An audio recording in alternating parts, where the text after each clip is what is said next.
सो दोस्तों एनिमे के यूनिवर्स में अपनी अपनी दुनिया के तो पावरफुल कैरेक्टर्स होते ही हैं, बट आज हम बात करने वाले हैं एनिमे के यूनिवर्स में सबसे पावरफुल ऐसे 4 कैरेक्टर्स के बारे में जिसको हराना ऑलमोस्ट इम्पॉसिबल है।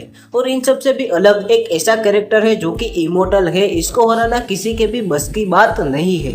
तो बिना टाइम वेस्ट किए चलिए वीडियो को स्टार्ट करते हैं।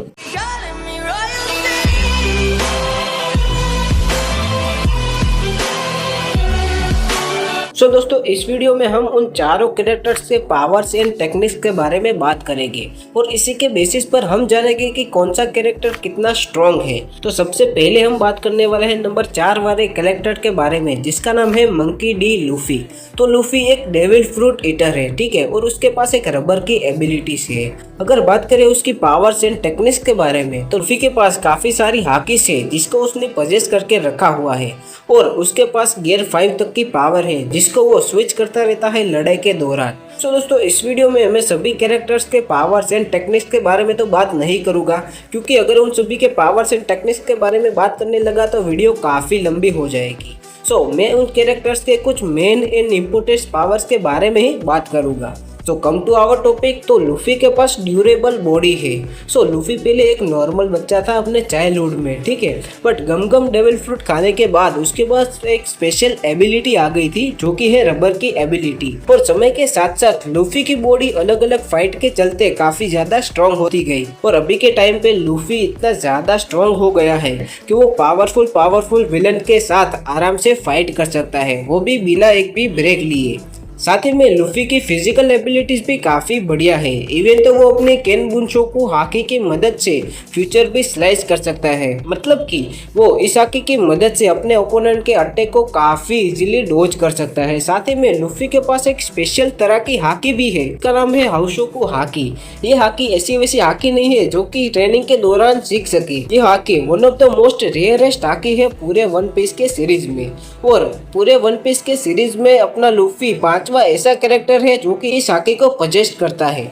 सो बढ़ते हैं नंबर 3 वाले कैरेक्टर के तरफ जो कि लिटरली मेंढक को समन कर सकता है। ये और कोई नहीं, वन एंड ओनली नारुतो है। सो फर्स्ट ऑफ ऑल बात करें नारुतो की फिजिकल एबिलिटीज के बारे में, तो इसकी फिजिकल एबिलिटीज काफी बढ़िया है कंपेयरिंग टू बोरुटो जनरेशन, यानी कि बोरुटो की जो जनरेशन है उसके मुकाबले नारुतो की फिजिकल एबिलिटीज काफी अलग है और काफी बढ़िया भी है। साथ ही में नारुतो की टेक्निक्स के बारे में बात करें तो नारुतो शेडो क्लोन टेक्निक्स की मदद से अपने जैसे काफी सारे क्लोन्स को बना सकता है। साथ ही में नारुतो राशन शरीका का भी काफी अच्छी तरीके से यूज कर सकता है जो कि उसने काकाशी और यामातो के पास से सीखा था ट्रेनिंग के दौरान। साथ ही में वो चक्रा रिवर्स का भी काफी अच्छी तरीके से यूज कर सकता है।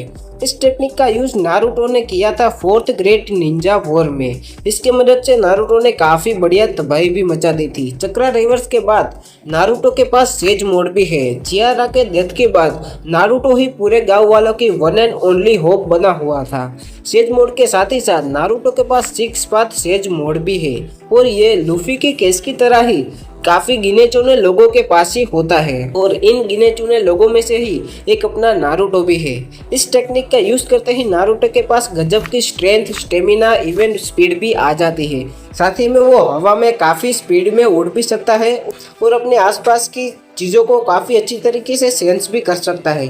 तो चलो अब बात करते हैं नारुतो के लास्ट पावर के बारे में जो कि है 9 टेल चक्रा मोड। इस मोड की मदद से लिटरली नारुतो बड़े से जायंट में बदल जाता है। ऊपर से उस पे किए गए जो अटैक्स है उसको भी काफी अच्छी तरीके से वो हील भी कर सकता है। तो दोस्तों वैसे तो नारुतो के पास काफी अलग अलग तरह की टेक्निक्स एंड पावर्स है, बट उनमें से मैंने कुछ मेन एंड इम्पोर्टेंट टेक्निक्स के बारे में ही बात किया है जो कि उसे स्टैंड करवाती है नंबर 3 वाले प्लेस पर। तो चलो अब बात करते हैं नंबर 2 वाले कैरेक्टर के बारे में। और दोस्तों ये कैरेक्टर काफी ज्यादा खास है क्योंकि मेरा दूसरा नाम हकला है और ये कैरेक्टर टकला है, दी वन एंड ओनली साइतामा। और ये कैरेक्टर मेरा पर्सनल फेवरेट कैरेक्टर भी है क्योंकि इसके पास सुपर सेंस और सुपर स्पीड की पावर है। सुपर सेंसेस की मदद से ये अपने आसपास की चीज़ों को काफ़ी अच्छी तरीके से सेंस कर पाता है और सुपर स्पीड की मदद से वो लाइट की स्पीड से आने वाले अटैक को काफ़ी इजीली डॉज कर सकता है। साथ ही में उसके पास टेम्परेचर रेसिस्टेंस की भी काफ़ी अच्छी एबिलिटी है जो कि वो गर्मा गर्म लावा जैसी और ठंडी में ठंडी आइसलैंड जैसी जगहों पर भी काफ़ी आराम से रह सकता है। और भैया साइतामा की ओवरवेलमिंग स्ट्रेंथ का पंच इतना ज़्यादा पावरफुल है कि इसका सिर्फ एक पंच खाकर ही बोरोस का एक हाथ टूट गया था। जब साइतामा और बोरोस फाइट कर रहे थे एक दूसरे के अगेंस्ट, तब साइतामा ने इतनी जोर से बोरोस को पंच मारा था कि बोरोस का एक हाथ ही टूट गया था, जबकि बोरोस एक प्लेनेट ब्लस्टर था फिर भी। और साइतामा के टेक्निक्स में मुझे सबसे ज़्यादा बेस्ट टेक्निक लगती है तो वो है मिमिक्री की टेक्निक, क्योंकि इस टेक्निक की मदद से वो अपने ओपोनेंट की टेक्निक एंड पावर को कॉपी कर सकता है। साथ ही में वो कॉपी किए हुए टेक्निक्स में इम्प्रूवमेंट भी कर सकता है। फॉर एग्जांपल, उसकी ओपोनेंट की स्पीड हो 100 की तो साइतामा उसमें इम्प्रूवमेंट करके 120 की या 150 की भी कर सकता है। तो अब बात करते हैं उसकी आखिरी पावर के बारे में, जो कि है किलर मूव सीरियस सीरीज।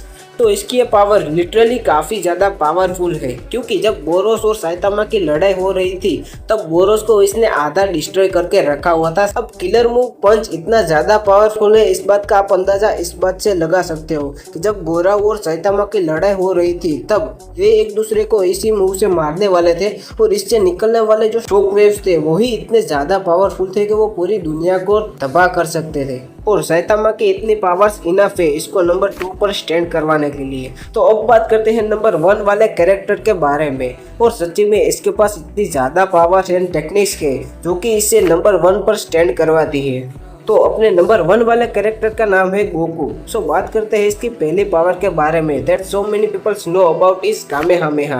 अब मैंने ये इसीलिए बोला क्योंकि रिसेंटली BGMI में एक मोड आया था जो कि था ड्रैगन बॉल का मोड, और इस मोड में सबसे ज़्यादा यूज करने वाला जो अटैक था वो था कामेहामेहा। ठीक है, और दोस्तों गोकू की सीरीज में काफ़ी सारे कामेहामेहास देखने को मिलते हैं, लाइक नॉर्मल कामेहा, इंस्टेंट कामेहा, बट उन सभी में से सबसे पावरफुल कामेहामेहा है तो वो है सुप्रीम कामेहामेहा। वैसे इस कामेहामेहा को कोई ऑफिशियल नाम तो नहीं है, बट फैंस इसको सुप्रीम कामेहामेहा के नाम से ही बुलाते हैं। और इस कामेहामेहा में काफ़ी हाई अमाउंट ऑफ पावर के साथ अपने ओपोनेंट के ऊपर से एक अटैक किया जाता है, और ये अटैक पूरे इंटायर सीरीज में सबसे पावरफुल अटैक माना जाता है। इसी के साथ गोकू के पास एक और स्पेशल टाइप की पावर भी है जो कि है ट्रक डिस्क, और इस अटैक को पूरे सीरीज में काफ़ी कम टाइम के लिए ही दिखाया गया है। और ये ट्रिको डिस्क के अटैक से लिटरली कुछ भी डिस्ट्रॉय किया जा सकता है। तो अब बात करते हैं गोकू के लास्ट एंड पावरफुल अटैक के बारे में, जो कि है ड्रैगन फिस्ट। इस अटैक को नॉन कैनन अटैक भी कहा जाता है। इस अटैक को काल्पनिक माना जाता है, बट इस अटैक को गोकू ने ड्रैगन बॉल जेड मूवीज और ड्रैगन बॉल GT में काफी अच्छे तरीके से यूज किया था। तो दोस्तों वैसे तो गोकू के पास काफी सारी पावर्स, टेक्निक्स, काफी अच्छी स्ट्रेंथ, स्टेमिना, स्पीड भी है, जो कि इनफ है इसको नंबर 1 पर रखने के लिए। इनमें से कोई अच्छी पावर हो जो कि मैं बताना भूल गया हो तो मुझे कमेंट बॉक्स में जरूर से बता देना। सो ऑलराइट दोस्तों, यही थे पूरे एनिमे के यूनिवर्स में सबसे पावरफुल 4 कैरेक्टर्स जिनको कि हराना ऑलमोस्ट इम्पॉसिबल है। बट जैसा कि मैंने वीडियो के स्टार्टिंग में बताया, इनमें से अलग एक कैरेक्टर है जिसको कि हराना इन चारों के भी बस की बात नहीं है। ये ड्रैगन बॉल सीरीज का ही एक कैरेक्टर है जो कि है ज़ेनो। और भाई लोग इसकी मासूमियत पर मत जाना, क्योंकि ये सिर्फ दिखता ही मासूम है, एक्चुअली में ये इतना ज़्यादा ओवर पावर कैरेक्टर है पूरे इंटायर एनिमे के यूनिवर्स में। ज़ेनो के पास ज़्यादा नहीं सिर्फ 2 ही पावर्स है, और ये दोनों पावर्स ही काफ़ी एक्सट्रीम लेवल की पावर्स है जो कि इसे पूरे मल्टीवर्स का सबसे पावरफुल बीइंग बनाती है। और साथ ही में ज़ेनो एक इमोर्टल बीइंग भी है, like a gods and angel के जैसे ही। तो बात करते हैं ज़ेनो की दूसरे नंबर वाली पावर के बारे में, जो कि है क्रिएट एवरीथिंग के बारे में। This ability allow him to create anything out of the nothing, यानी कि वो अपने सोचने के मदद से ही एक प्लेनेट या फिर एक पूरे के पूरा यूनिवर्स को ही क्रिएट कर सकता है। और इसी के अपोजिट इसके पास एक ऐसी ओवर पावर स्पेशल एबिलिटी भी है जो कि है इरेज की एबिलिटी, और इसकी मदद से ज़ेनो लिटरली कुछ भी इरेज कर सकता है, like humans, planets, angels, even God के साथ साथ पूरे इंटायर यूनिवर्स को भी वो इरेज कर सकता है। और अकॉर्डिंग टू विश पहले मल्टीवर्स में 18 यूनिवर्स थे, बट ज़ेनो के बैड मूड के चलते ही उसने 6 यूनिवर्स को इरेज कर दिया था। और पूरे मल्टीवर्स में ज़ेनो ही इकलौता ऐसा कैरेक्टर है जो कि इस ओवर पावर एबिलिटी को पजेस करता है। Now you can imagine how over power character is Zeno. तो इसी के साथ ये वीडियो एंड होता है। आई होप कि ये वीडियो आपको पसंद आया होगा। अगर ये वीडियो आपको पसंद आया हो तो वीडियो को लाइक कर दो, चैनल को सब्सक्राइब कर दो, और मुझे कमेंट बॉक्स में बताओ कि गोकू को नंबर 1 पर रखना सही है या फिर कोई और कैरेक्टर होना चाहिए था नंबर 1 पर। तो मैं मिलता हूँ आपको नेक्स्ट वीडियो में, तब तक के लिए गुड बाय।